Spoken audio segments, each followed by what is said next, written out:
রেখে আসবো, এসে যদি 300-400 টাকা না নিয়ে যেতে পারি তাহলে আমাদের কি দিন চলবে?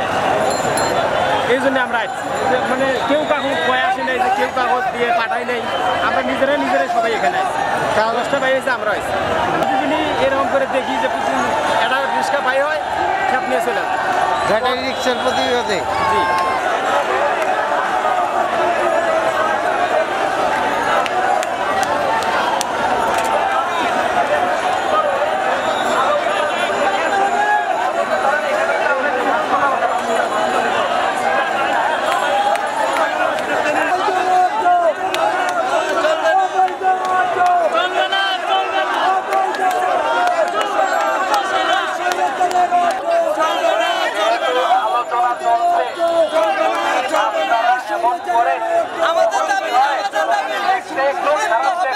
অনেকটা আলোচনা হচ্ছে এবং আপনারা যদি এমন করেন তখন এটা কি হয়, একটা বাজে মেসেজ চলে যায়। কারণ আলোচনার মাঝখানে যেহেতু দেখেন তাদেরকে কিন্তু আমাদের গাড়িতে করে দিয়ে দেওয়া হয় যাতে জিনিসটা বোঝার চেষ্টা করে এবং আপনাদের এখান থেকে কিন্তু ঘোষণা দিচ্ছে এবং আপনারা মানুষ আপনারা অনেক পরিশ্রম করেন, আমরা জানি, আমরাও তো রিক্সা চলি, আমরা জানি আপনারাও মানুষের কষ্টটা বুঝবেন এবং আপনাদের থেকে যেহেতু ঘোষণা দিয়েছে যে মূল রাস্তা ছেড়ে দেওয়া, আমার মনে হয় আপনারা ওটা ছেড়ে দেন। আমি এখানে আপনাদের সাথে কথা বলছি, সমস্যা নেই, কিন্তু আপনারা একটু দয়া করে মূল রাস্তাটা ছেড়ে দেন।